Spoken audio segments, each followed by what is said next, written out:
À tout à l'heure.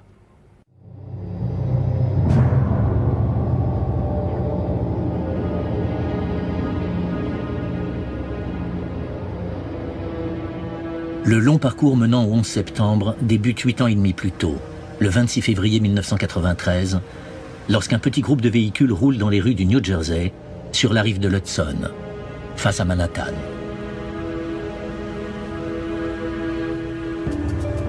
À sa tête, une camionnette de location.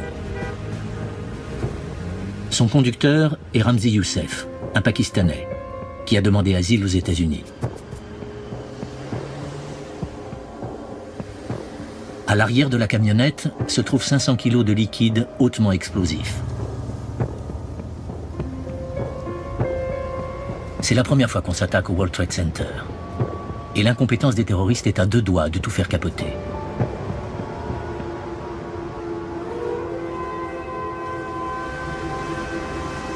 Ils sont presque à court d'essence et doivent s'arrêter en chemin.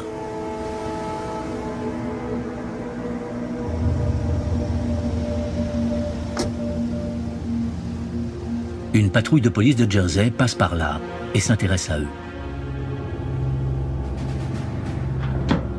Ramzi Youssef décide de les tromper en prétextant des problèmes de moteur. La ruse fonctionne.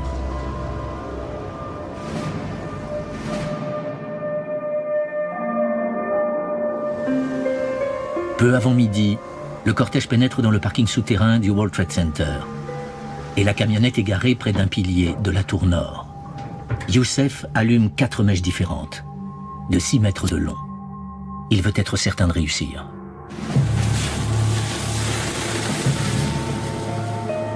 Les terroristes prennent la fuite.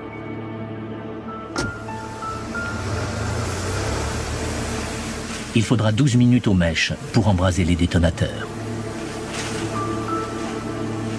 Le premier attentat terroriste islamiste sur le sol américain a lieu à 12h17.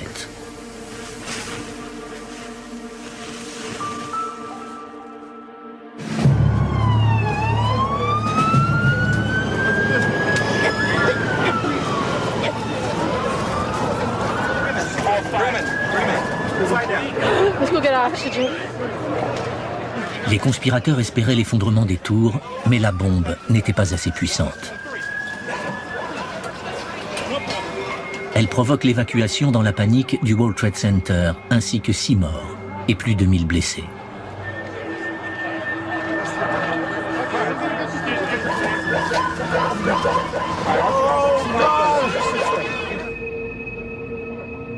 La piste de la camionnette mène rapidement à un cercle de militants islamiques qui fréquentent une mosquée de Brooklyn. La police opère des arrestations.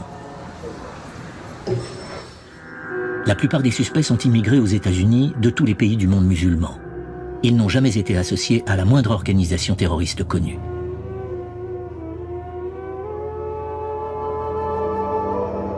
L'enquête est suivie de très près à la Maison-Blanche par l'homme qui dirige la lutte contre le terrorisme sous les administrations Clinton et Bush. Richard Clarke se demande si l'attentat n'est pas imputable à un nouveau groupe terroriste international. Le FBI et la CIA n'avaient pas de réponse.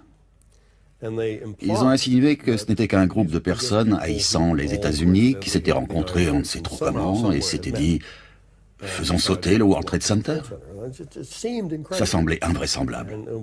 Nous leur avons alors rétorqué « qu'est-ce que vous racontez? C'est comme un match de basket improvisé ? Un groupe de gens qui haïssent les États-Unis, venus d'une douzaine de pays différents, se rencontrent par hasard, vous ne savez pas où, s'assoient en fumant le narguilé et se disent « faisons sauter le World Trade Center ». C'est insensé. Le FBI découvre que le cerveau de l'attentat du World Trade Center est Ramzi Youssef.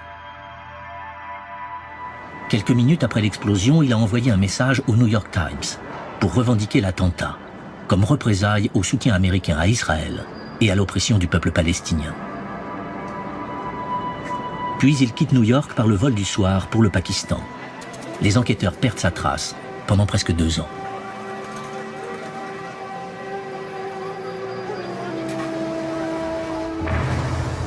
Lorsque Ramzi Youssef réapparaît, c'est à Manille, aux Philippines.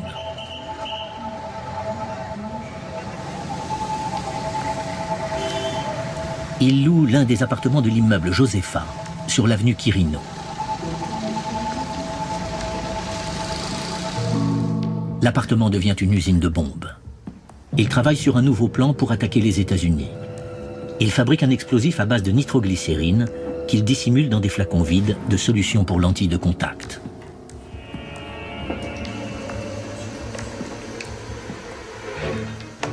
Il met au point un retardateur avec des montres à quartz et un détonateur alimenté par des piles de 9 volts, qu'il cache dans des talons de chaussures.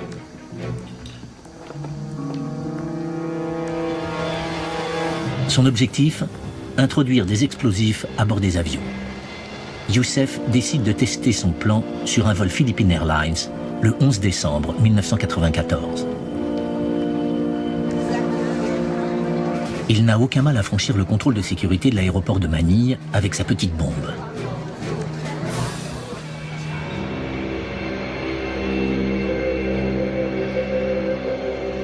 Dans l'avion, il glisse la bombe dans une pochette, sous son siège. Puis il descend à l'escale suivante. Le vol continue vers le Japon. À 11h43, au large des côtes d'Okinawa, la bombe explose.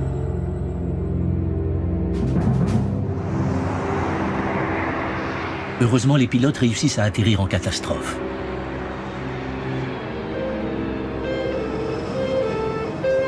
Un passager est tué, 10 sont blessés. Les enquêteurs comme Sonny Razon, le chef de la police philippine, sont déconcertés. À ce moment-là, on s'interrogeait. Même les autorités japonaises avaient du mal à comprendre.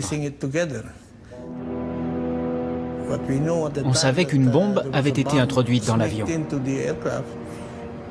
Mais par qui? Pourquoi? On n'en savait rien. Les réponses surgissent bientôt. Moins d'un mois plus tard, un accident survient dans l'appartement de Ramzi Youssef, à Manille.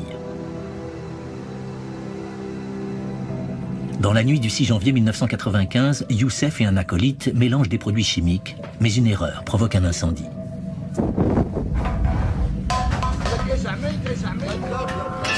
Une fumée suffocante envahit l'appartement.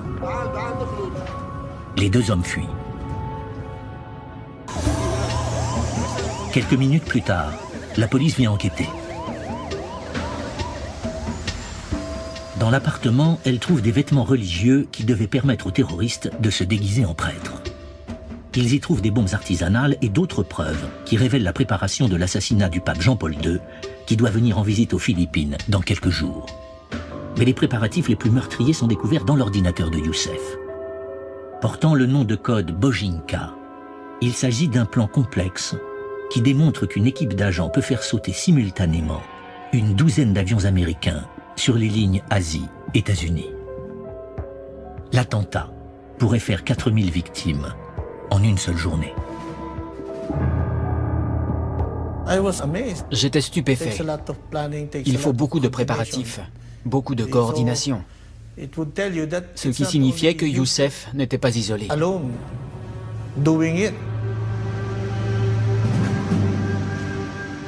Ramzi Youssef réussit à quitter les Philippines. Mais la police arrête son complice, Abdul Hakim Mourad. Lors d'un interrogatoire qui dure plusieurs semaines, Mourad révèle un complot encore plus vaste, qui vise des cibles américaines avec des avions. Il a avoué qu'il était un pilote confirmé. Il avait été recruté spécifiquement pour cette raison, pour mener une mission avec un petit avion chargé d'explosifs. Il a même confessé qu'une des cibles potentielles était le quartier général de la CIA, à Langley, en Virginie. En 1995, le projet de Ramzi Youssef d'attaquer des édifices américains d'importance à l'aide d'avions est pris au sérieux. La CIA divulgue un rapport des risques nationaux qui stipule que plusieurs cibles encourent un danger, des symboles nationaux comme la Maison Blanche et le Capitole, ainsi que des symboles du capitalisme américain, comme Wall Street. Nous estimons que l'aviation civile figurera en bonne place parmi les cibles potentielles des terroristes aux États-Unis. Ce rapport de la CIA est établi 6 ans avant le 11 septembre.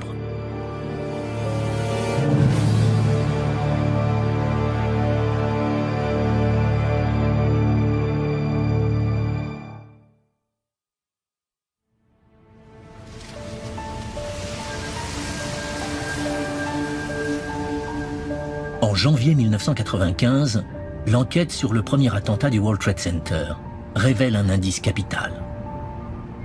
À Manille, la police philippine découvre une empreinte dans l'appartement des terroristes. Elle mène à Ramzi Youssef, qui s'est enfui au Pakistan. Il est dorénavant la proie d'une chasse à l'homme internationale dirigée depuis la Maison Blanche.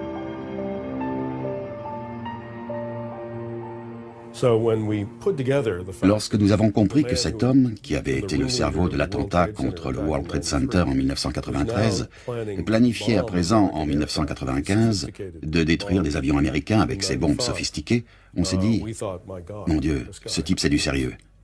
Il représente une menace importante. Il est personnellement impliqué et il faut le trouver. »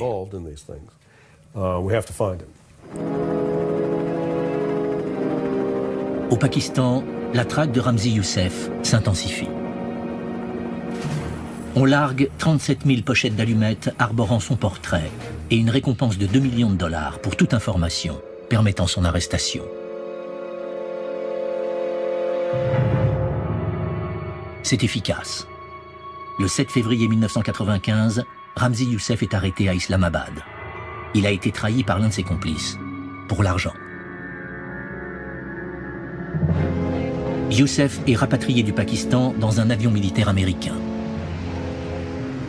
Le vol vers les États-Unis doit durer 26 heures.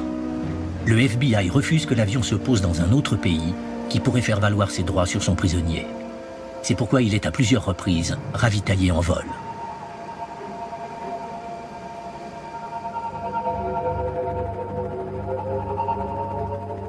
Une fois à New York, Youssef est transporté par hélicoptère à Manhattan. Il est sous la responsabilité de l'agent du FBI qui dirige l'enquête sur le World Trade Center, Bill Gavin. New York était magnifique cette nuit-là. Le temps était dégagé et les lumières scintillaient. On lui avait bien sûr mis une cagoule sur la tête. En suivant le fleuve, on lui a enlevé la cagoule et à la hauteur de la 34e rue où se situe l'Empire State Building, je lui ai dit « Regarde là-bas, tu vois Ramzi ? Les tours du World Trade Center sont toujours debout, tu vois ?» Il m'a répondu avec son petit accent « Elle ne le serait plus si j'avais eu assez d'argent et d'explosifs. » Faire cette réflexion à ce moment-là était une bravade incroyable. Youssef est condamné à 240 années de prison. Il ne donne qu'une seule interview, au journal arabe Al-Hayat. Il explique à la journaliste Radiga Dergam qu'un nouveau groupe de militants islamistes se lèvera pour défier les États-Unis. Il évoquait tout un réseau international qui s'étendait sur différents pays et regroupait diverses nationalités. J'ai fini par penser, mon Dieu, mais il parle d'Al-Qaïda. Il nous a beaucoup appris sur cette organisation. Ramzi Youssef livre peut-être quelques indices primordiaux sur Al-Qaïda et ses intentions, mais peu dans le gouvernement américain l'entendent. Thomas Keane, le président de la Commission nationale d'enquête sur le 11 septembre, affirme que les autorités américaines ont commis une grave erreur en ne recherchant pas les commanditaires de Youssef. Ils croyaient tenir leur homme. Nous avions mis la main sur Youssef. À nos yeux, il était le terroriste fou.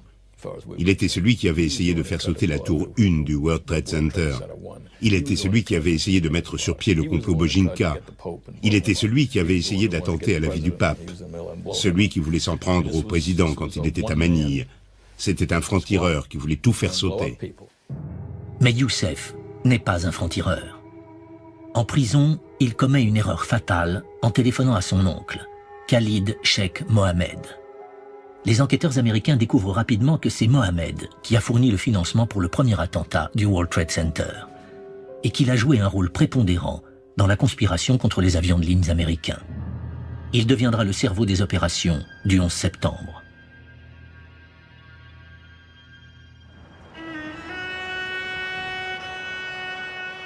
En 1995, Khalid Sheikh Mohammed trouve refuge dans l'État du Qatar, dans le golfe Persique. On sait que des membres de la famille royale soutiennent les militants islamistes. Le gouvernement américain décide de kidnapper Khalid Sheikh Mohammed pour le présenter à la justice des États-Unis. Mais Richard Clarke explique que cette mission déclenche peu d'enthousiasme.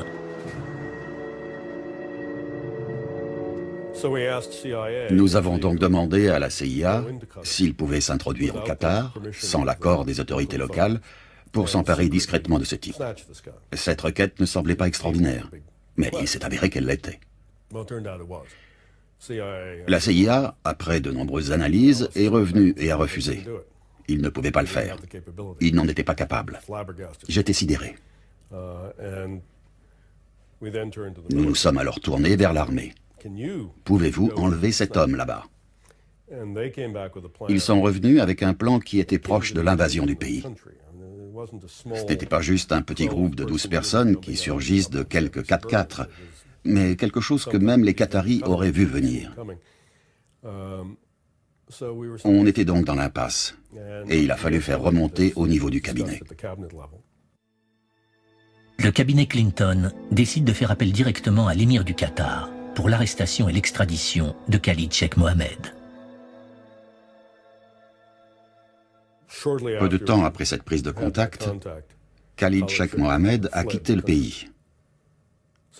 Il semble donc que quelqu'un dans le gouvernement qatari, alors même que nous avions restreint strictement les destinataires de l'information au plus haut niveau de l'État, quelqu'un l'avait averti pour qu'il s'enfuit. Après sa fuite, le FBI émet un avis de recherche concernant Khalid Sheikh Mohammed. Il est inculpé aux États-Unis des charges relatives à la conspiration contre l'aviation américaine. Mais les enquêteurs perdent sa trace. Il reviendra les narguer. Mohammed disparaît en Afghanistan, où il persiste dans son projet de s'en prendre aux États-Unis à l'aide d'avions de ligne. Il y trouve un nouveau commanditaire, le mystérieux financier saoudien Oussama Ben Laden.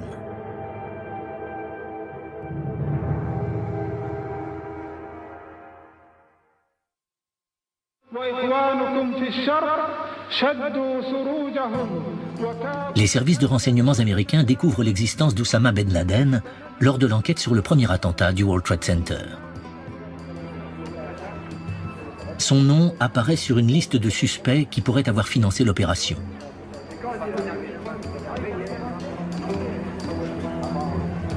À cette époque, Ben Laden s'est installé au Soudan, sous la protection de son régime islamique fondamentaliste.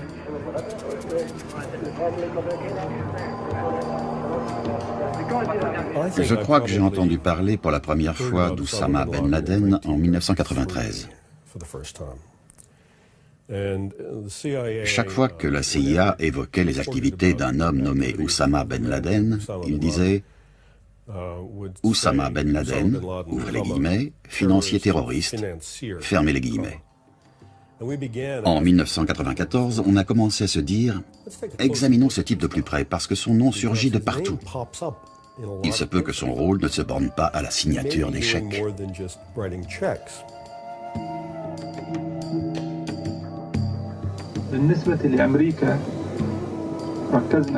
En 1996, Oussama Ben Laden rejoint l'Afghanistan et appelle le monde musulman à combattre les Américains. La CIA forme une cellule entièrement dévolue à la traque de Ben Laden et d'Al-Qaïda. Le premier chef de cette cellule Ben Laden à la CIA est Mike Scheuer. À la fin de 1996, il devient évident que Ben Laden est bien plus qu'un simple grand saoudien roulant sur l'or. C'est un homme très brillant, le mélange assez étrange d'un théologien médiéval et d'un PDG du XXIe siècle. C'était quelqu'un qui pouvait diriger une organisation pour mener à bien des objectifs précis. Dans les années qui suivent, Oussama Ben Laden consolide Al-Qaïda. En 1997, il ouvre ses camps d'entraînement près de Khost, en Afghanistan. Les Moudjahidines du monde entier viennent y recevoir une formation militaire poussée.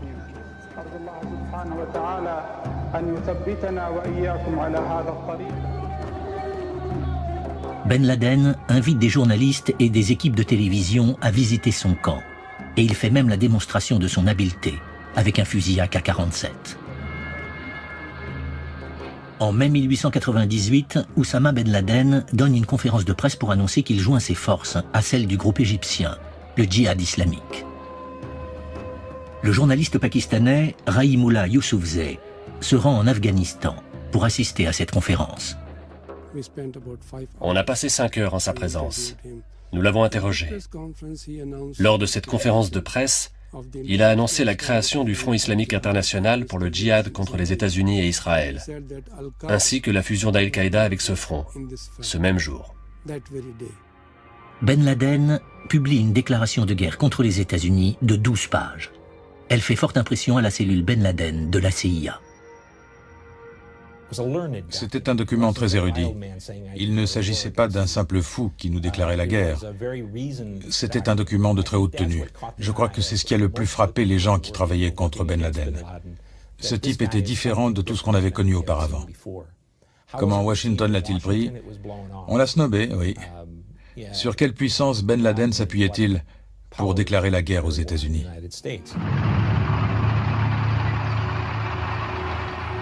En 1998, une nouvelle puissance s'allie à Ben Laden. Les talibans se sont emparés du pouvoir en Afghanistan et imposent des lois religieuses radicales à la population. Le mollah Omar, le chef reclus des talibans, protège Ben Laden comme hôte dans son pays. Mais il craint qu'Al-Qaïda ne devienne un État dans l'État.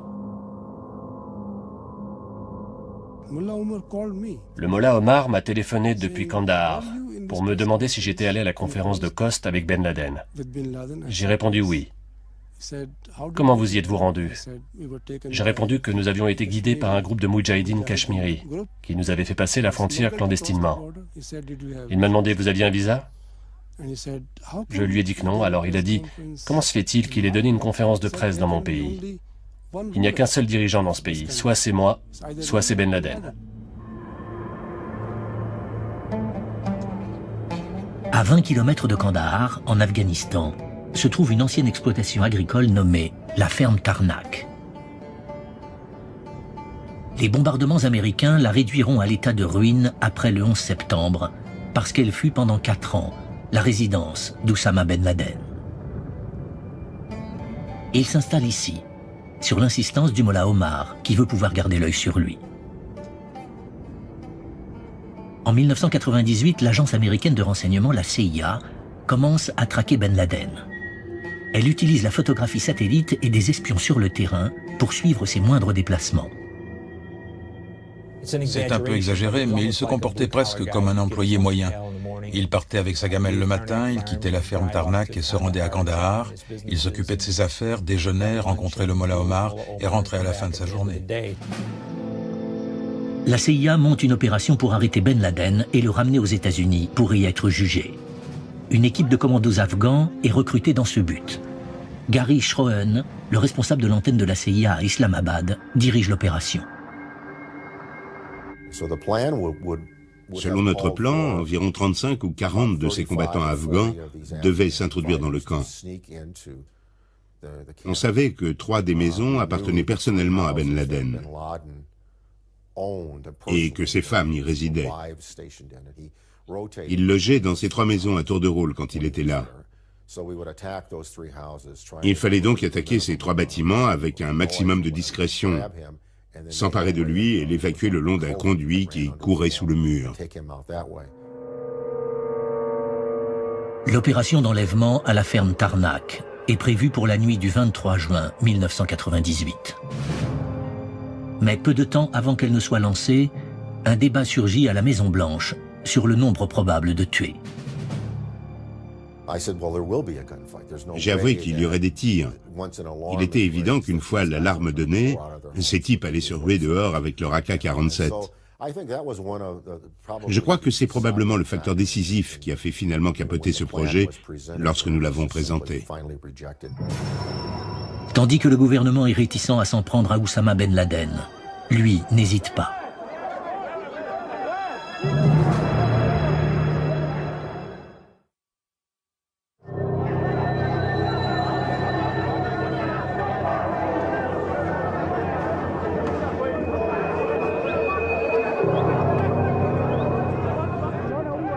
Le 7 août 1998, les ambassades américaines de Dar el Salam et de Nairobi en Afrique sont presque entièrement détruites par des camions piégés.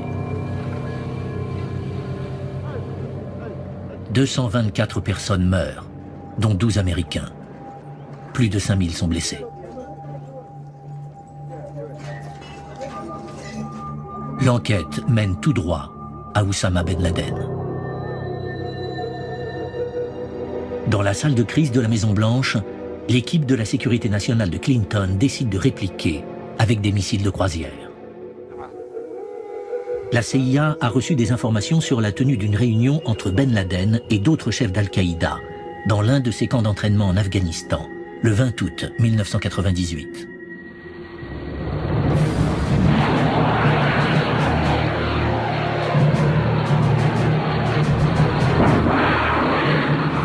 Les missiles de croisière décollent de la mer d'Oman, traversent le ciel pakistanais et s'abattent sur les camps d'entraînement afghans.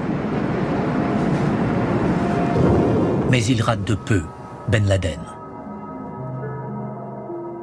La direction de la cellule de crise de Bill Clinton est très déçue, selon le conseiller adjoint à la sécurité nationale du président, James Steinberg. Nous avions quelques raisons de penser et espérer que Ben Laden serait présent sur les lieux. Et il s'y trouvait au moment de l'attaque. C'est un rappel de l'extrême difficulté de cette mission. Comme on l'a dit à juste titre, l'efficacité de ce genre de tactique est limitée lorsqu'il s'agit de résoudre ces problèmes. Les missiles de croisière ne sont pas conçus pour traiter ce genre de menaces. Après l'échec de cet envoi de missiles de croisière, le président Clinton change d'avis et autorise la CIA à enlever Oussama Ben Laden. Mais à présent, cette mission est plus difficile. Ce n'était plus l'employé moyen doté de sa gamelle. Il se déplaçait à tout moment de la journée dans différents véhicules. Il ne passait jamais la nuit à la ferme Tarnac. Nous avons donc réactivé l'opération, mais les chances de succès devenaient minimes après l'envoi des missiles de croisière. Je pouvais vous dire où il avait passé la nuit précédente, mais je ne savais pas où il serait le soir venu. Et c'était ainsi tous les jours. On ne pouvait rien anticiper. On ne pouvait pas positionner nos gars sur sa route. On avait toujours une demi-journée de retard sur lui. Fin décembre 1998, les agents de terrain de la CIA sont enfin capables d'anticiper sur Oussama Ben Laden. Ils apprennent qu'il doit se rendre à Kandahar. Il doit passer la nuit ici, dans la résidence du gouverneur.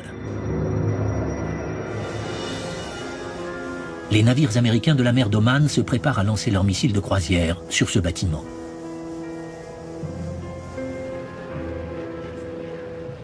L'agent de la CIA, Gary Schroen, envoie un email au quartier général. « Tuez-le ce soir, il n'y aura pas d'autre occasion. » À la Maison-Blanche, les militaires mettent en doute l'information et estiment qu'une frappe de missiles de croisière pourrait tuer ou blesser plus de 200 personnes.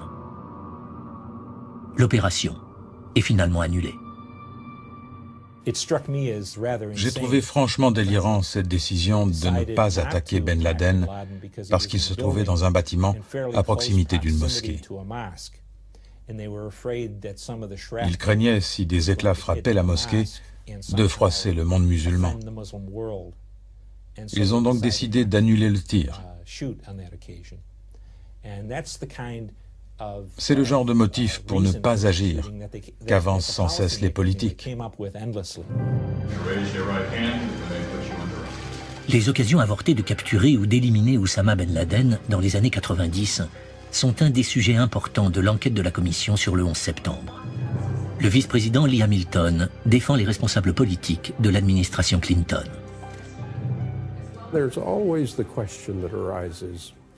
Il y a une question qui surgit en permanence. Qui d'autre va-t-on tuer incidemment? Si d'autres personnes entourent la cible, quels seront les dommages collatéraux? Combien de femmes et d'enfants vont devoir mourir? Combien d'innocents? Ce sont des décisions très difficiles à prendre pour un dirigeant politique.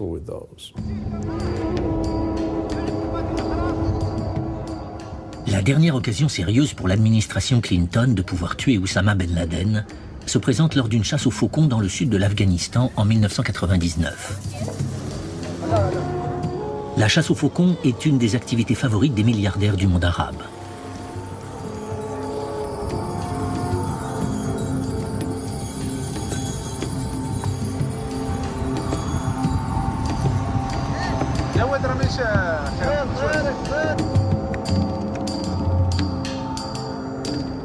La CIA suit la trace de Ben Laden jusqu'au camp de chasse et apprend qu'il va y séjourner plusieurs jours.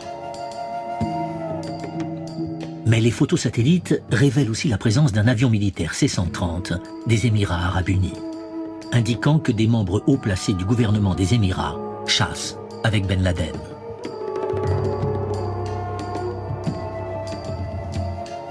Une fois encore, la Maison-Blanche décide de surseoir. Ils ne veulent pas prendre le risque de tuer certains des plus proches alliés des États-Unis dans le Golfe Persique. Ces types savent qui est Ben Laden. Ils savent que c'est un terroriste. Il a estropié et tué des milliers de musulmans. Ils l'accueillent, ils l'hébergent. Ils le reçoivent comme un ami. Comme je l'ai dit à ma femme lorsque je suis rentré chez moi, tu sais, quand on se couche avec les chiens, on se réveille avec des puces. Ces types se compromettent avec le pire chien du monde et on doit absolument faire feu. Les conséquences pour eux, tant pis. Les membres de l'équipe de sécurité nationale du président Clinton avancent que le coup de l'assassinat de Ben Laden les préoccupe moins que le coup d'un fiasco. On ne voulait pas afficher un échec permanent. On se rendait compte que si on lançait un certain nombre d'opérations qui échouaient, non seulement on n'atteignait pas notre objectif, mais surtout, on confortait Ben Laden et son organisation. C'était comme si on affichait notre incompétence à l'attraper. En décembre 2000, lorsque George Bush est finalement déclaré vainqueur des élections présidentielles américaines, il assiste à une réunion privée avec Bill Clinton à la Maison-Blanche. Clinton affirme que lors de cette réunion, il confirme à Bush qu'Al-Qaïda est la plus grande menace contre les États-Unis et que son échec à capturer Ben Laden ou à l'éliminer est l'un des plus grands regrets de sa présidence. Est-ce que Bill Clinton désirait la mort de Ben Laden? Absolument. Absolument. La grande déception de Bill Clinton était d'avoir ordonné que les chefs d'Al-Qaïda, et pas seulement Ben Laden, soient arrêtés, et qu'il ne l'ait pas été. Il a ensuite modifié son ordre. Il a dit, puisqu'il est évident que vous ne pouvez pas l'arrêter, je vous autorise à le tuer. Et rien ne s'est passé. Il n'a jamais compris pourquoi la CIA était aussi inefficace et n'y parvenait pas.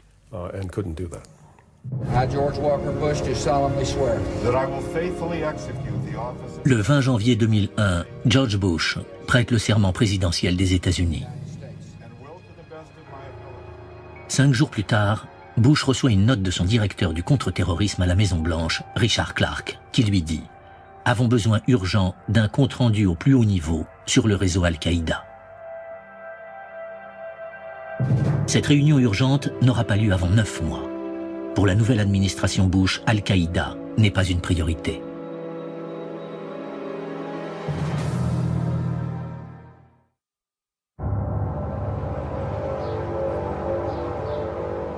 Durant les mois qui précèdent le 11 septembre, tandis que la Maison-Blanche et la CIA ne lui prêtent plus attention, Oussama Ben Laden accélère ses préparatifs pour attaquer les États-Unis.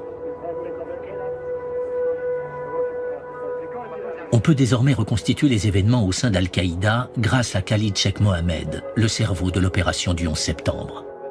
Il est recherché depuis des années aux États-Unis pour actes de terrorisme.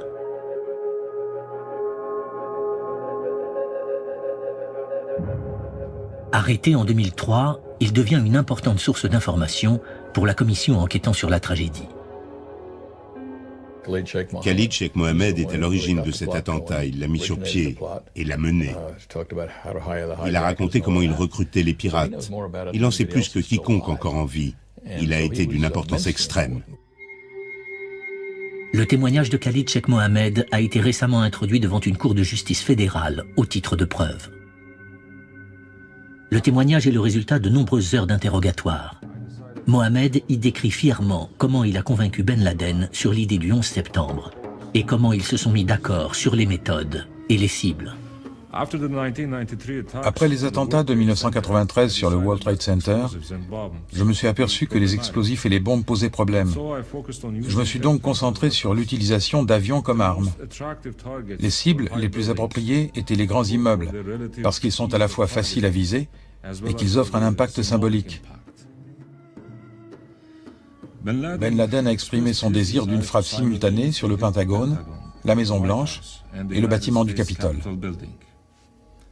Il pensait à Nawaf al-Hazmi et Khaled al-Makhdar pour cette opération. Khaled al-Makhdar et Nawaf al-Hazmi sont des recrues saoudiennes d'Al-Qaïda. Ils ont obtenu des visas pour les États-Unis dans l'espoir qu'Oussama Ben Laden les envoie là-bas pour une mission suicide. Ils seront les 2 premiers pirates affectés au projet du 11 septembre.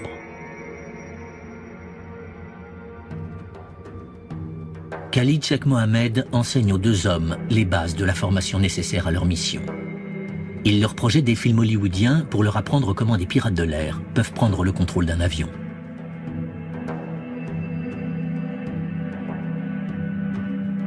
Il les initie aux bases du pilotage grâce à un logiciel de simulation de vol. Ce logiciel leur permet de s'entraîner à s'écraser sur un immeuble. Pour le moment, il ne leur dévoile pas tous les détails de son projet. Je leur ai dit que je les envoyais tous les 2 aux États-Unis pour suivre une formation de pilote. Ils ne connaissaient pas les cibles finales de l'opération. Lorsqu'ils sont partis pour l'Amérique, même moi je ne les connaissais pas. Khaled al-Makhdar et Nawaf al-Hazmi deviennent l'objet de l'échec le plus retentissant de l'histoire du renseignement des États-Unis. Car les agents américains les suivront pendant presque 2 ans avant le 11 septembre. Leur piste est détectée pour la première fois en décembre 1999 par l'Agence de sécurité nationale américaine qui surveille le trafic téléphonique international. Un agent a mis sur écoute une ligne téléphonique au Yémen qu'Oussama Ben Laden a déjà utilisée. Il surprend une conversation concernant les préparatifs d'un voyage impliquant al-Makhdar et al-Hazmi. Tous 2 sont déjà identifiés comme agents d'Al-Qaïda. La CIA ne lâche pas les 2 hommes tandis qu'ils s'envolent pour Kuala Lumpur, en Malaisie, et les fait suivre. Ils sont photographiés en présence d'autres suspects d'Al-Qaïda lors d'une réunion dans cet immeuble de la banlieue de Kuala Lumpur. Puis, la CIA perd leurs traces.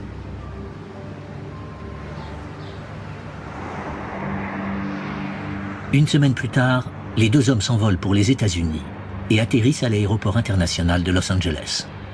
La CIA sait que Khaled al-Makhdar possède un visa américain, mais cette information n'a pas été divulguée au FBI et au service de l'immigration américaine. Les 2 noms n'apparaissent pas sur la liste des terroristes potentiels distribués à tous les points d'entrée du pays. Les hommes n'ont donc aucun problème pour passer à travers les mailles du filet. C'est l'une des plus terribles découvertes de notre enquête. Les agences de renseignement ont pour politique de tout conserver par devers elles et de ne pas partager l'information avec les autres agences. Si elle avait partagé cette information, il est fort probable que l'attentat aurait été déjoué. Les 2 agents d'Al-Qaïda se rendent à San Diego. Tous 2 obtiennent très rapidement des permis de conduire. Et Nawaf al-Hazmi apparaît même dans l'annuaire téléphonique de la ville. Les 2 hommes s'inscrivent pour suivre des leçons de pilotage dans un club d'aviation local, mais ils manquent totalement d'aptitude au vol. Après quelques séances, leur instructeur, Rick Garza, les informe qu'il leur est inutile de persévérer dans cette voie. Ils semblaient porter un grand intérêt au pilotage de plus gros avions, et ils ont posé des questions au sujet des Boeing. Où peut-on apprendre à piloter des Boeing?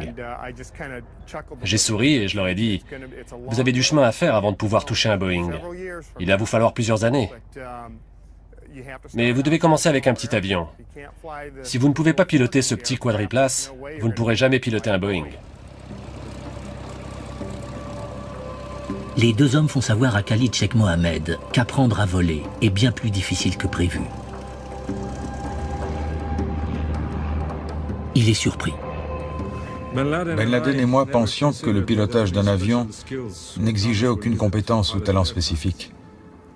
Nous croyions que ce n'était pas plus difficile que l'apprentissage de la conduite automobile et que cela s'acquérait facilement avec une bonne formation. C'était une erreur de jugement. Pour piloter les avions, les chefs d'Al-Qaïda conviennent qu'il leur faut des pirates de l'air qui maîtrisent mieux l'anglais et sont plus à l'aise en Occident. Les étudiants universitaires Mohamed Atta, Ziad Jarrah et Marwan al-Shehi viennent tout juste d'arriver en Afghanistan pour se former au djihad et sont immédiatement recrutés pour l'opération du 11 septembre. Une autre recrue récente d'Al-Qaïda, Hani Anjour, est déjà pilote d'avion. Je souhaitais que Anjour pilote l'avion qui s'écraserait sur le Pentagone.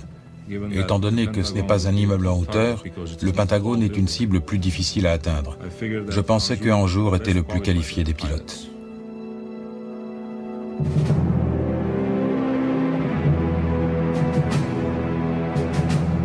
Tandis qu'Al-Qaïda poursuit avec opiniâtreté son objectif du 11 septembre, les renseignements américains mettent au point une nouvelle arme dans leur guerre secrète contre Oussama Ben Laden.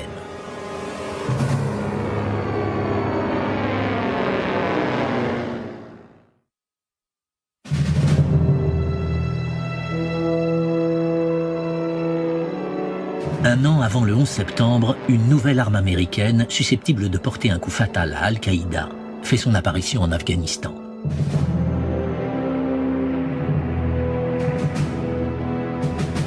Le Predator est un avion sans pilote, télécommandé par des techniciens de la CIA depuis un pays voisin ou directement depuis les États-Unis. Le drone est équipé d'une caméra qui peut transmettre les images vidéo en temps réel au quartier général de la CIA. Le 7 septembre 2000, lors de son tout premier vol au-dessus de la ferme Tarnak où réside Ben Laden, le Predator filme un homme grand, vêtu de blanc, entouré de commandos habillés en noir. Les membres de la CIA sont convaincus qu'il s'agit d'Oussama Ben Laden. 3 semaines plus tard, un autre vol surprend une scène similaire.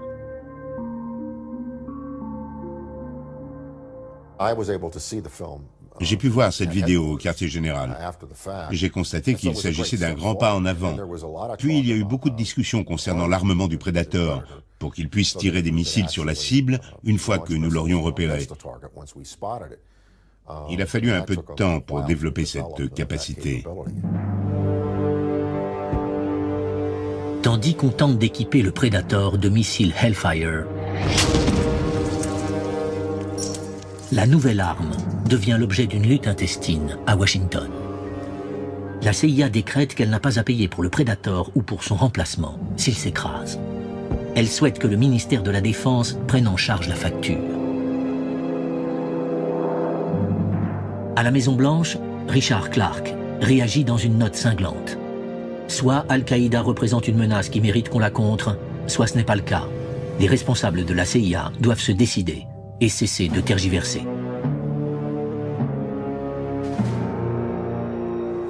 Cependant, Clark sait qu'il est largement ignoré parce que considéré comme obsédé par Oussama Ben Laden.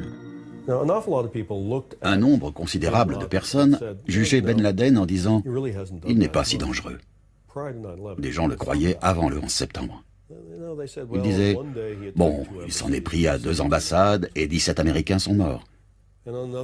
Il a attaqué un destroyer américain et 19 Américains ont été tués. » Mais tout compte fait, le nombre de concitoyens tués par Ben Laden ne dépasse pas 50 sur une période de 10 ans. Et certains ajoutaient que 50 Américains meurent dans des accidents de la route à chaque week-end prolongé.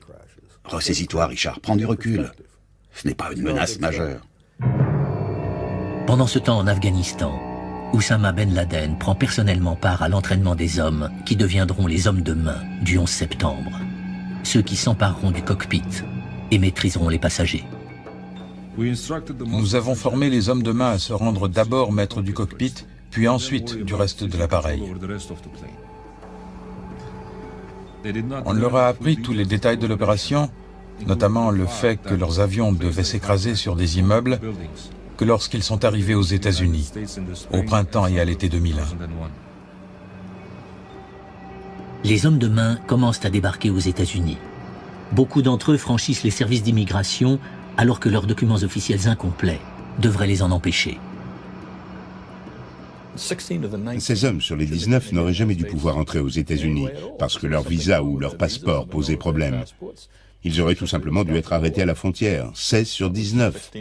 Si la moitié de ces gens avaient été arrêtés, il n'y aurait jamais eu d'attentat. Au printemps et à l'été 2001, les renseignements américains commencent à relever des rumeurs concernant un attentat, le 11 septembre.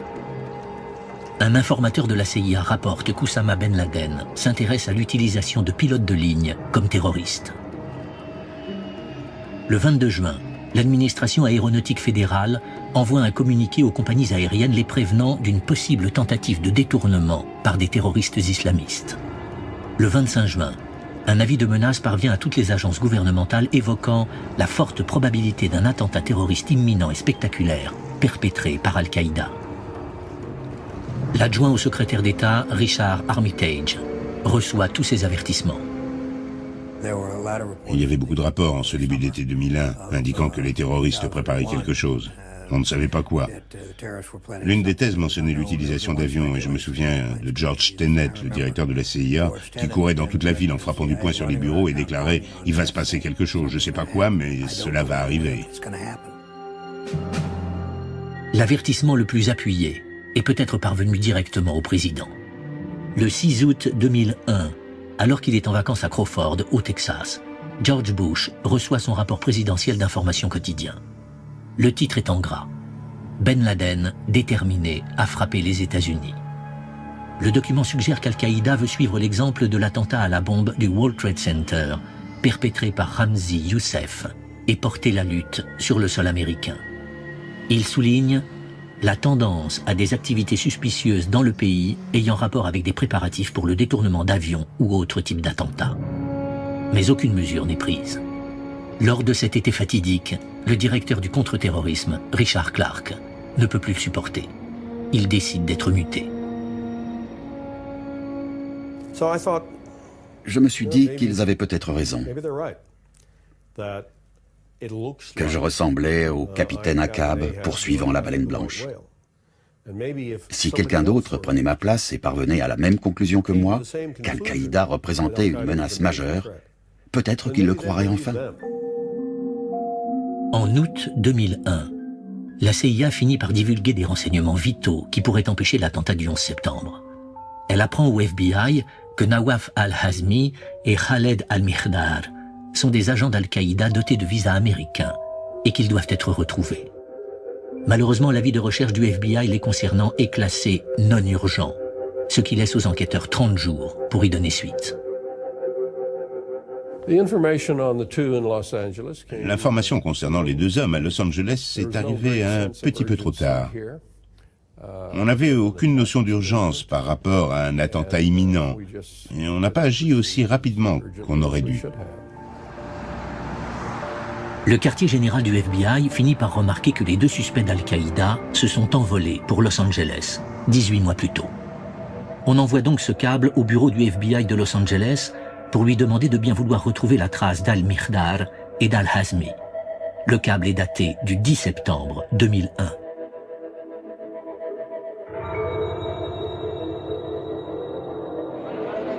Cette requête survient trop tard.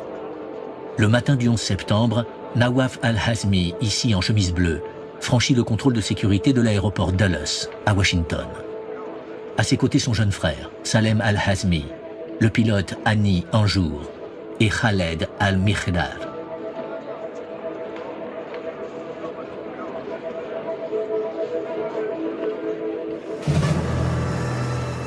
Ils embarquent à bord du vol 77 d'American Airlines, l'avion qu'ils vont bientôt détourner et jeter sur le Pentagone. L'échec des services de renseignement est dorénavant total, et l'attentat terroriste le plus meurtrier de l'histoire des États-Unis est en passe de se produire.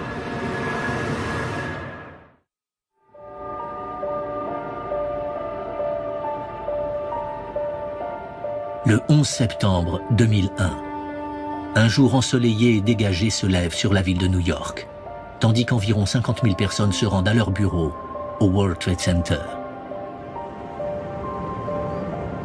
La journée s'annonce tout aussi magnifique à Boston, où le vol 11 d'American Airlines décolle de l'aéroport Logan à 7h59.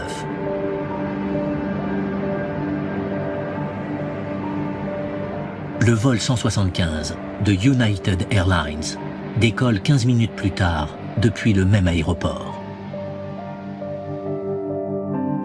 À ce moment précis, à 8h14, les pirates de l'air d'Al-Qaïda prennent le contrôle du premier avion, le vol 11. C'est une hôtesse de l'air, Betty Ong, qui la première annonce ce détournement à American Airlines à 8h19 par téléphone. Okay, my name is Betty Ong. I'm number 3 on flight 11. Okay. And the cockpit is not answering their phone. And there's somebody staffed in business class, and we can't breathe in business class. Somebody's got mace or something. We can't breathe. I don't know. I think we're getting hijacked.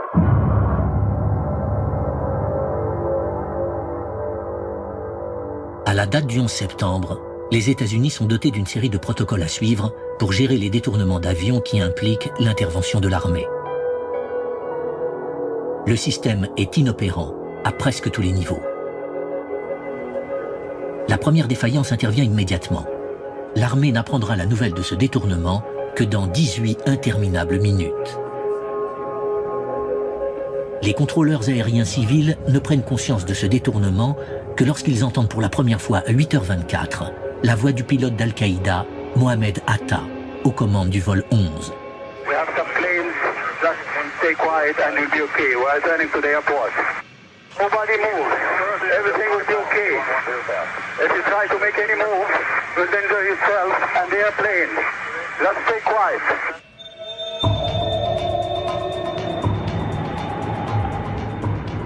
À 8h27, le vol 11 exécute un virage serré vers le sud, en direction de New York.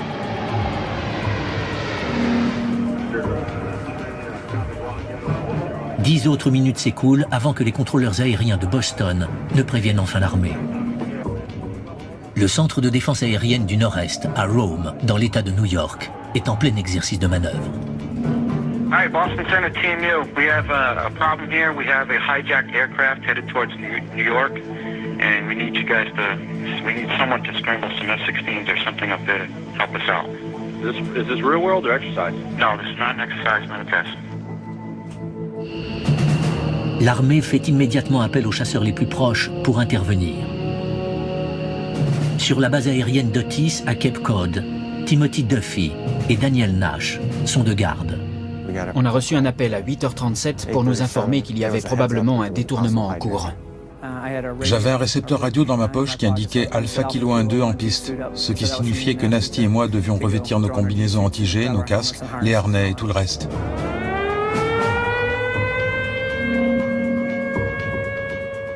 La sirène a hurlé, les lumières se sont allumées et on a lancé la procédure d'urgence. Il faut quelques longues minutes aux pilotes pour monter à bord de leur chasseur. Sur la piste, un responsable leur fournit des informations sur leur cible.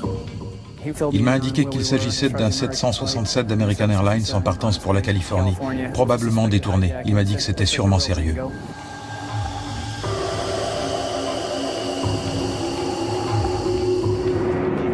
Dans les minutes qui suivent, les pirates s'emparent du deuxième avion, le vol 175 de United Airlines, et le dirigent sur la ville de New York. Le centre de contrôle aérien de Herndon, en Virginie, est en train de chercher le premier avion détourné. Ben Sliney, chef des opérations. On essayait de localiser le vol 11. Aux dernières nouvelles, il était à 48 km au nord de la ville de New York. Le centre de New York demandait aux avions en vol de le repérer.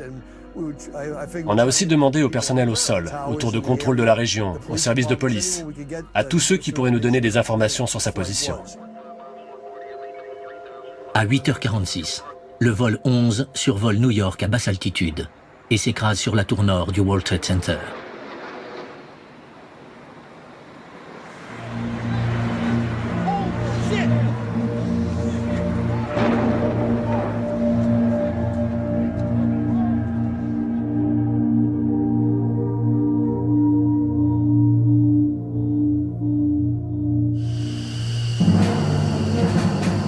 Les avions de chasse de la base d'Otis n'ont même pas encore décollé.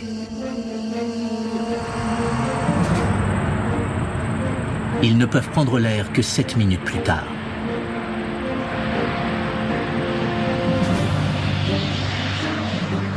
Il leur faudra 32 minutes pour atteindre New York. Je me suis dirigé sur Long Island. Je volais au-dessus de l'eau en longeant la côte. J'ai poussé la post-combustion sur tout le trajet pour arriver le plus rapidement possible. On n'avait aucune idée de ce qui se passait.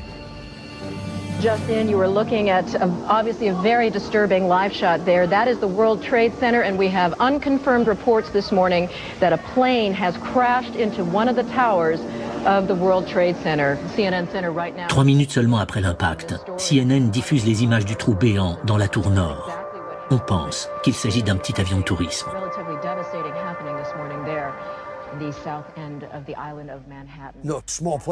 Un petit avion aurait rebondi sur cet immeuble. Et ces bâtiments ne sont sur aucun couloir aérien. De plus, dans un ciel aussi clair et dégagé, il était inconcevable que quelqu'un heurte un immeuble. Mes yeux voyaient une chose, mais mon cerveau se refusait à le croire.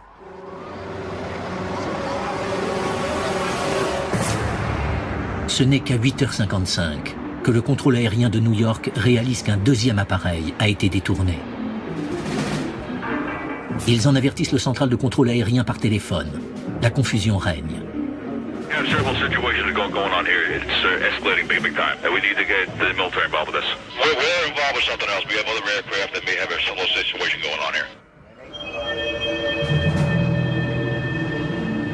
La responsabilité d'informer l'armée de ce qui se passe dans le ciel ce 11 septembre incombe à la direction aéronautique, la FAA, située à Washington. Je sais que toute cette information a été relayée jusqu'à la direction. Du moins, autant que je le sache, elle aurait dû l'être. On pensait qu'elle était relayée à l'armée à tous les niveaux. Il s'avère que de précieuses minutes s'écoulent avant que quelqu'un se décide à appeler l'armée pour le deuxième avion détourné. Les contrôleurs aériens de New York suivent attentivement le vol 175 de United Airlines, tandis qu'ils perdent l'altitude en tournant autour de la ville.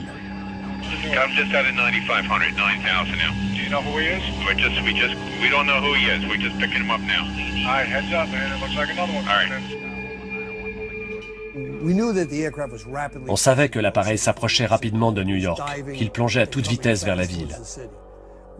On le savait, mais tout s'est passé en 1 minute ou 2, et c'était fini.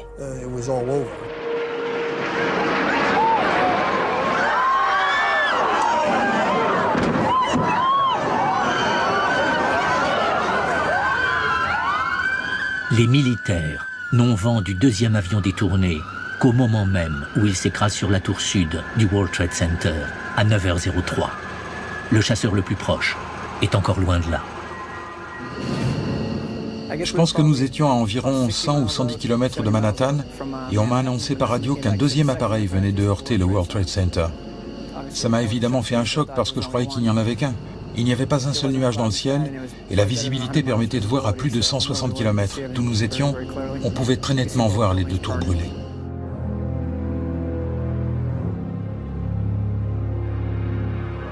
Les officiers du Centre de défense aérienne du Nord-Est n'ont toujours aucune nouvelle de la direction de la FAA.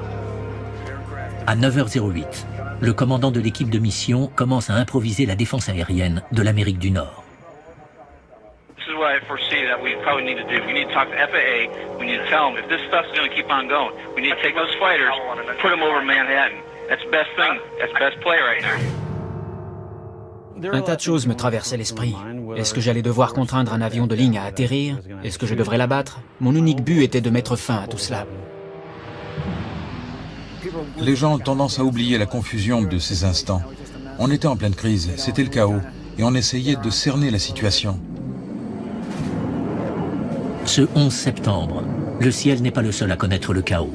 La pire confusion règne autour du président.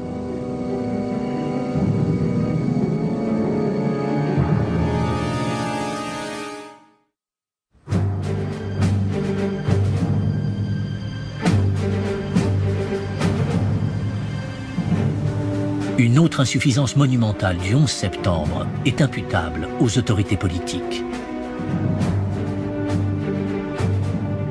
Ce matin-là, le président visite une école en Floride.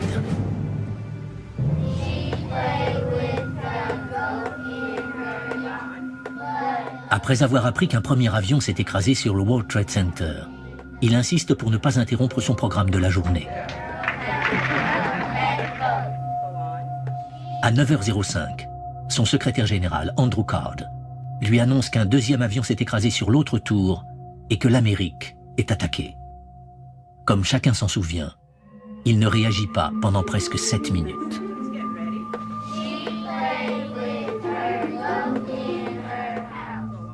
Il affirmera plus tard qu'il essayait de projeter une image de sérénité.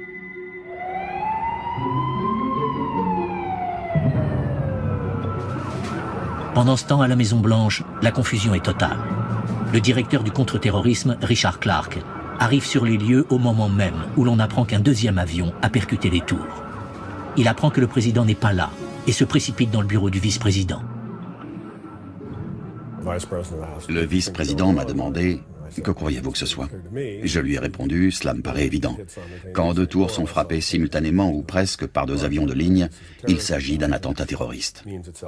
Ce qui signifie que l'auteur est Al-Qaïda, parce qu'aucune autre organisation terroriste n'est apte à le faire. » Je lui ai aussi suggéré que ce n'était pas fini, et le président était à 1600 km de là. Le président s'est isolé dans une autre salle de classe avec son équipe pour suivre les événements de New York à la télévision. Il est en communication téléphonique avec la Maison-Blanche. Nous avons demandé au président de ne pas rentrer à Washington parce qu'à notre avis, cette ville pouvait devenir une zone de combat. Et nous ne voulions en aucun cas que le président se retrouve dans un endroit qui risquait de sauter à tout moment. Le compte-rendu de ce qui se passe dans les coulisses présidentielles ce jour-là reste empreint de mystère et sujet à controverse. Bush fait sa première allocution télévisée à la nation à 9h30. Ladies and gentlemen, this is a difficult moment for America. Puis, ces gardes du corps des services secrets sont censés l'évacuer vers Air Force One. Malencontreusement, le cortège s'engage dans une mauvaise direction. Après quelques kilomètres, les services secrets doivent effectuer un pitoyable demi-tour pour se diriger vers l'aéroport. À l'intérieur de la limousine présidentielle, la confusion est pire. Le président essaie de joindre son équipe à la Maison-Blanche, mais aucune ligne téléphonique sécurisée ne fonctionne. Le système de communication est saturé. Monsieur Bush en est réduit à essayer de contacter Washington à l'aide d'un téléphone portable emprunté. Mais ça ne fonctionne pas non plus. Le président nous a dit que pendant un instant, la communication avec la Maison-Blanche était impossible. Il ne pouvait pas les joindre et eux ne le pouvaient pas non plus. C'était effrayant pour tous parce que le président est la seule personne à pouvoir donner certains ordres nécessaires. Monsieur Bush espère que les problèmes de communication vont se résoudre lorsqu'il monte à bord de son avion Air Force One à 9h45. Mais les lignes téléphoniques n'y fonctionnent que par intermittence. Dans tous les cas où les États-Unis sont attaqués, on est supposé faire décoller le président et Air Force One devient alors le centre de commandement. Le président est alors à l'abri et il commande les forces américaines depuis les airs.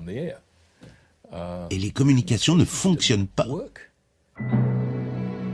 La conseillère spéciale du président, Karen Hughes, essaie de le joindre via le standard de la Maison-Blanche.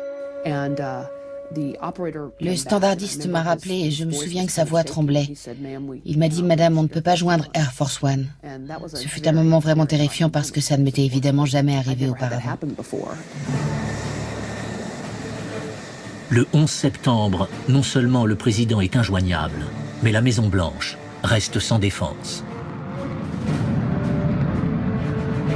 À 9h30, 2 autres chasseurs décollent de la base aérienne de Langley, près de Washington. Mais à cause d'une erreur de communication, on leur a fourni un plan de vol qui les envoie vers l'est, au-dessus de l'océan. Ils parcourent 250 km dans la mauvaise direction.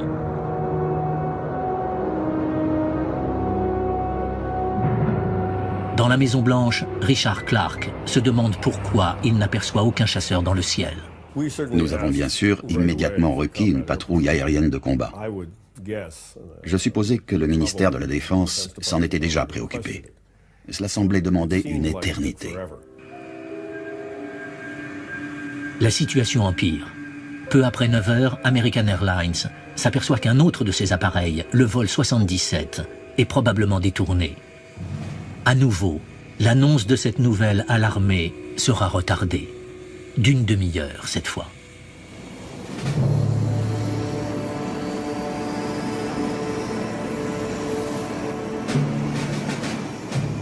Le lieutenant-colonel Steve O'Brien, de la Garde nationale aérienne du Minnesota, se trouve dans la région de Washington ce jour-là.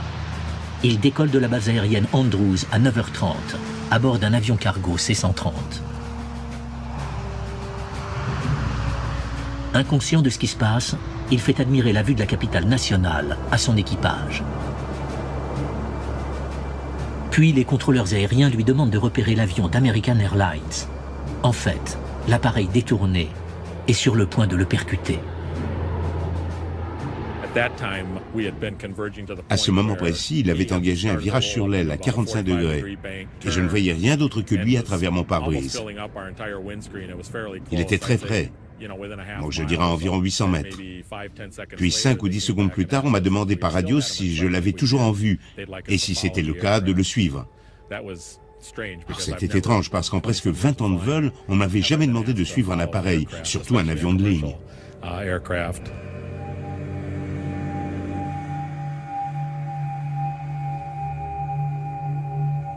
Le vol 77 d'American Airlines s'écrase sur le Pentagone à 9h37. On a vu l'explosion et j'ai tout de suite compris ce qui se passait. La façon dont il a heurté le Pentagone prouve qu'il ne s'agissait pas d'un accident.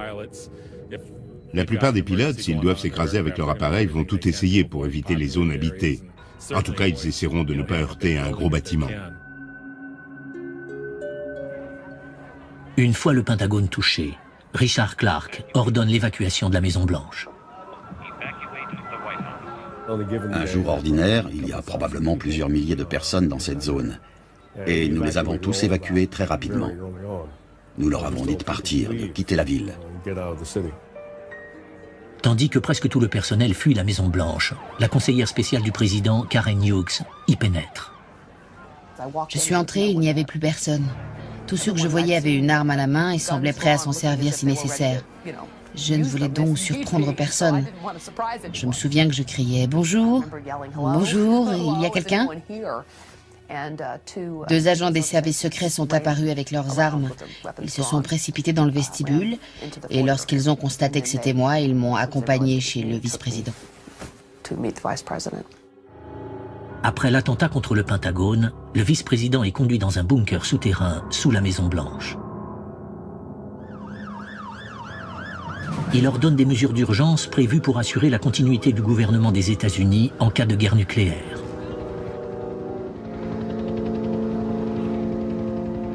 Dans tout Washington, les membres importants du gouvernement sont placés d'urgence dans des abris anti-bombes et autres lieux sécurisés, au cas où d'autres avions viendraient s'écraser sur des centres décisionnels névralgiques.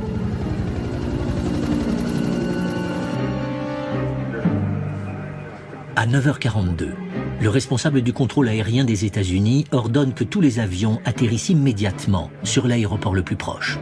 C'est une procédure à haut risque qui n'a jamais été tentée jusque-là. Quelqu'un m'a dit, tu es certain de vouloir faire ça. Mais à ce stade, je savais que c'est ce que je voulais.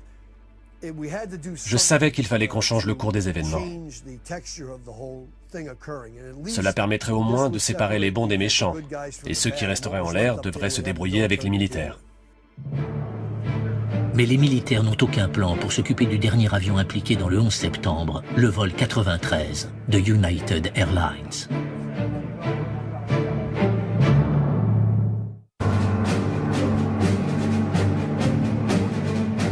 À 9h23, le 11 septembre, un émetteur d'alerte en vol de United Airlines envoie un message écrit à ses équipages en vol. Attention aux intrusions dans les cockpits. 2 appareils ont heurté le World Trade Center. Le commandant de bord du vol 93 est perplexe au sujet de ce message et répond à 9h28. Confirmé, dernier message, SVP. Apparemment, il ne s'enferme pas dans le cockpit.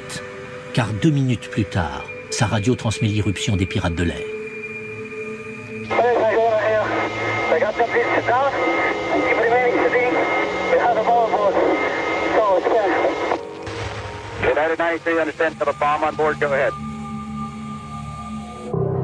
Les contrôleurs aériens comprennent immédiatement que le vol 93 vient d'être détourné. Mais aussi incroyable que cela paraisse encore, personne n'avertit l'armée. L'appareil vire et se dirige sur Washington.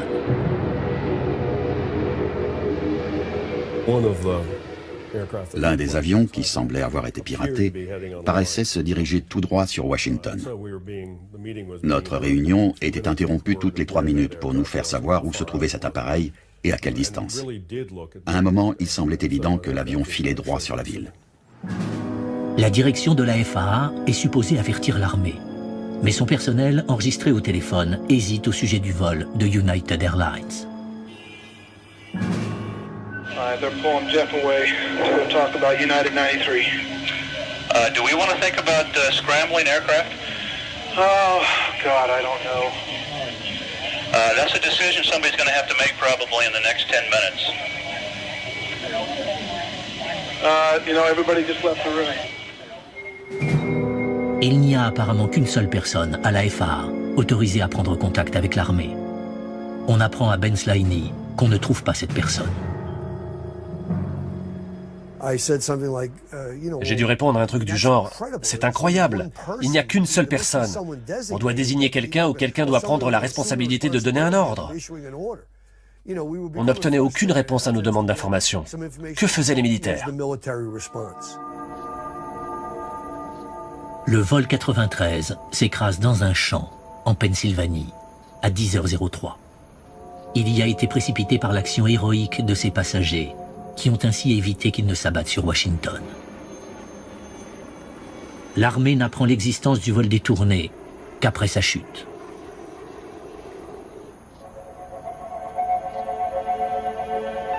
United 93, have you got information on that yet? Yeah, he's down. He's down? Yes. When did he land? Because we have confirmation. He did not land. Oh, he's down? Yes, somewhere up northeast of Camp David. Northeast of Camp David. That's the last report. They don't know exactly where. À New York, à 10h-1, l'inconcevable se produit.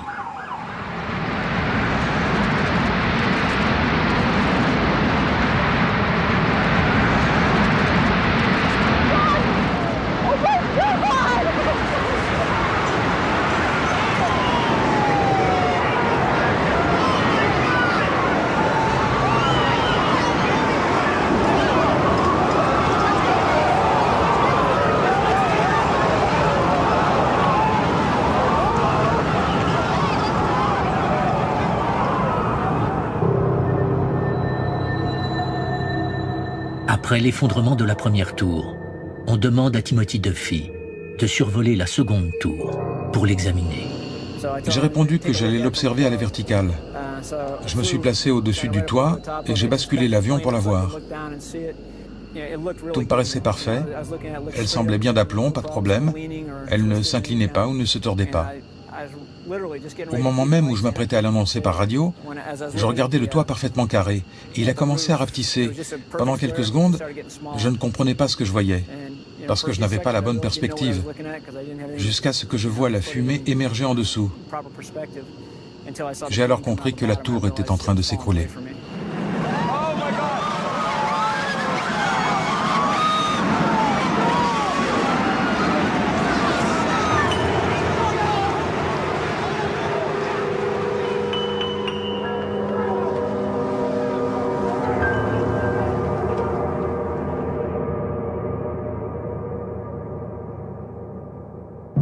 À ce jour, on ne sait toujours pas précisément qui a donné les ordres au plus haut niveau le 11 septembre.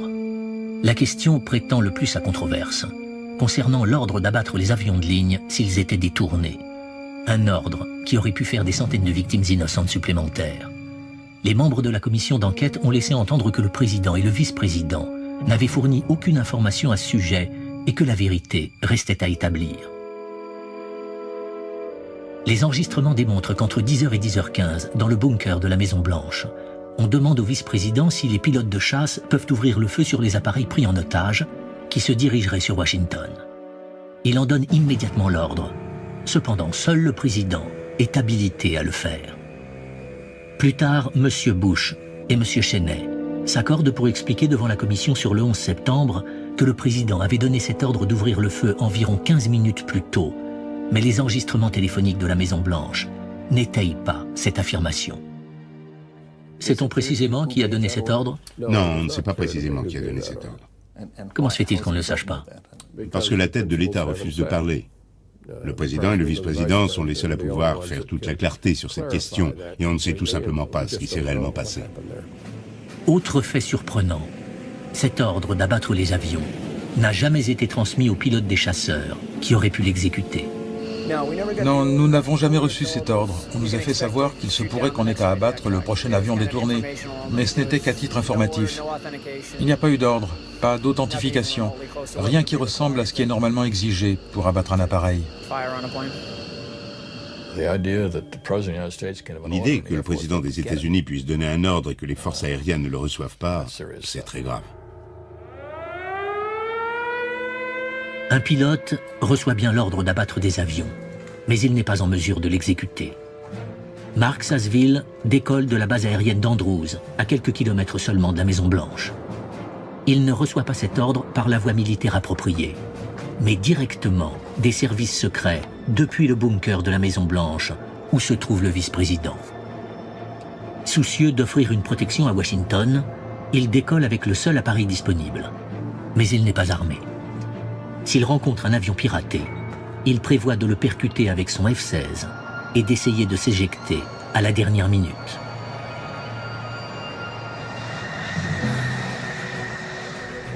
J'aurais eu une main sur le manche et l'autre sur la poignée du siège éjectable, et j'aurais espéré pouvoir m'en sortir après avoir percuté l'avion.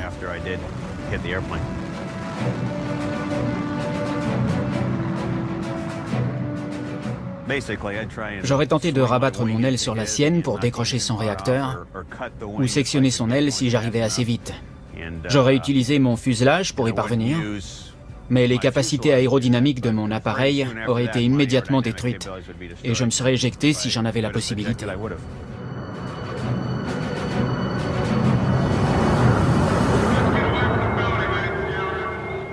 À Washington, les fonctionnaires gouvernementaux reçoivent l'ordre de rentrer chez eux.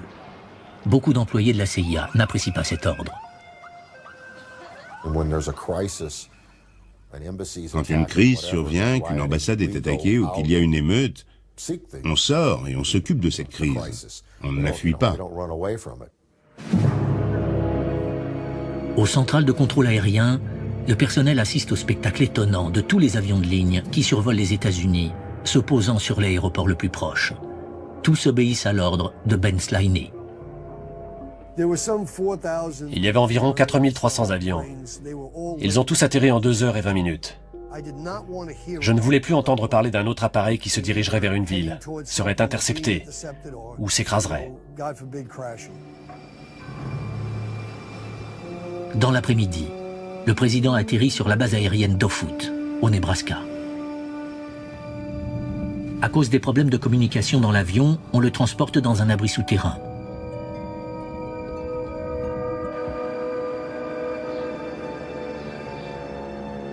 Peu avant 15 heures, M. Bush entame une téléconférence avec la Maison-Blanche et le Pentagone. À peine était-il assis qu'il nous a dit « Je retourne à Washington ». Nous lui avons répondu non. Le vice-président a été le premier à lui dire non, ce n'est pas une bonne idée. Il a alors rétorqué « Je rentre à Washington, c'est décidé. On est en train de faire le plein d'Air Force One. Quand ce sera fait, je repars. C'est le temps dont vous disposez pour me dire ce qui se passe. » Plus tard dans la journée, quand le président est enfin de retour à Washington, il prend connaissance des erreurs du renseignement qui ont mené à la tragédie. Et il décide de lancer les États-Unis sur le sentier de la guerre.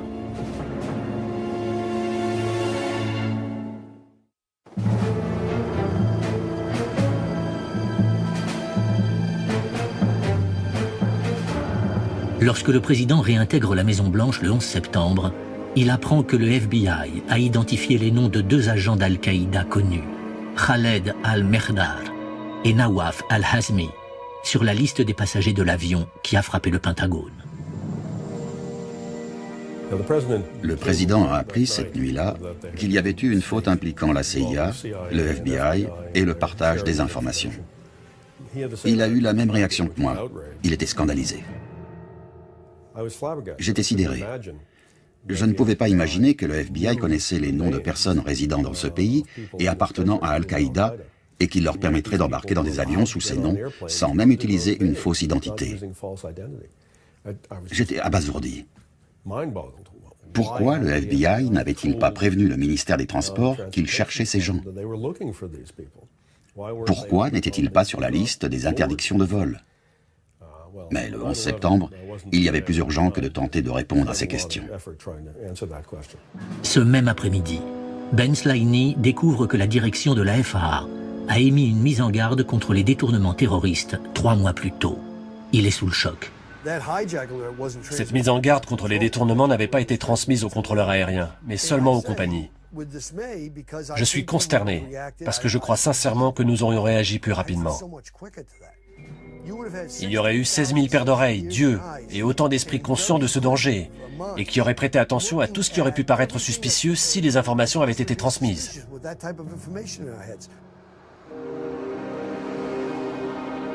La nuit du 11 septembre, Richard Clark rentre chez lui et roule dans les rues désertes de Washington.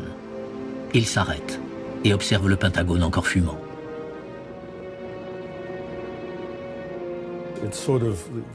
C'est un peu comme dans un match de football où lorsque l'équipe adverse marque un but, on perd la partie. Quand ils ont lancé cette attaque du 11 septembre, nous avons tous senti qu'ils avaient gagné et que nous avions perdu. L'Amérique s'est longtemps sentie protégée par les océans qui la bordent. Nous étions peut-être un peu moins vulnérables à ce genre d'attaque que les autres pays dans le monde. Mais ce jour-là, notre entière conception de la sécurité de l'Amérique a changé. C'est pourquoi notre équipe de sécurité nationale et le président ont reconsidéré la sécurité de l'Amérique à la lumière de cette nouvelle menace internationale. Depuis l'arrivée de l'administration Bush, Richard Clark affirme qu'il a fait tout ce qui était en son pouvoir pour les persuader d'agir contre Al-Qaïda. En vain. Dans les 24 heures qui suivent le 11 septembre, l'équipe de Bush est prête à entrer en guerre. Mais Clark sait qu'ils choisissent la mauvaise cible. Lors des réunions, le 11 et le 12 septembre, les responsables du ministère de la Défense, dont le secrétaire à la Défense, Donald Rumsfeld, ont commencé à évoquer la nécessité d'attaquer l'Irak. J'ai d'abord pensé qu'ils plaisantaient. Mais il est vite devenu évident que non. Rumsfeld a déclaré « On pourrait attaquer l'Afghanistan, mais il n'y a pas beaucoup de cibles à bombarder en Afghanistan. Et elles ont peu d'intérêt. On devrait bombarder l'Irak où se trouvent de meilleures cibles. » Je me suis dit qu'il n'y avait aucun lien entre ce qui venait de se passer et l'Irak. Cela ne semblait pas les déranger. J'ai expliqué que l'attaque de l'Irak rendrait encore plus difficile l'obtention du soutien dont nous avions besoin, en particulier de la part du monde musulman. Cela ne semblait toujours pas les gêner. Le secrétaire à la Défense, Colin Powell, a essayé de raisonner la discussion. Il a expliqué que l'opinion internationale ne comprendrait pas que nous n'attaquions pas l'Afghanistan. C'était l'endroit d'où provenaient les attentats du 11 septembre. Dans la semaine qui a suivi, le ministère de la Défense est parvenu à contre-cœur à un consensus dont la définition était « l'Afghanistan d'abord ». Le président a approuvé cette politique de l'Afghanistan d'abord. Il était très clair qu'il y aurait une suite et que ce serait l'Irak. Il y aura beaucoup de polémiques autour de la bonne foi de l'administration Bush sur le 11 septembre. 8 mois encore après les attentats, Condoleezza Rice soutient qu'elle en ignorait tout. I don't think anybody could have predicted that these people would take an airplane and slam it into the World Trade Center, take another one and slam it into the Pentagon, that they would try to use an airplane as a missile, a hijacked airplane as a missile. On ne pouvait pas l'ignorer. On avait eu connaissance de plans où un avion devait s'écraser sur la CIA. On connaissait sans aucun doute d'autres opérations dans le monde qui impliquaient des avions s'abattant sur des cibles. Tout le monde en avait conscience. Et je ne peux pas accepter l'argument selon lequel on ne pouvait pas le concevoir. On savait pertinemment que c'était une méthode probable d'attentat. Depuis le rapport de 1995 des services de renseignement prédisant que des terroristes pourraient utiliser des avions comme armes pour attaquer des cibles américaines, jusqu'aux menaces de piratage d'avions communiquées au président en août 2001, la voie menant au 11 septembre était pavée de mises en garde. Beaucoup sont parvenus jusqu'au directeur du contre-terrorisme de la Maison-Blanche. Mr. Clark, could I ask you to raise your right hand so we place you under oath? Richard Clark est le principal témoin qu'auditionne la commission sur le 11 septembre en mars 2004. Dans une déclaration, Clark présente des excuses aux familles des victimes de la tragédie.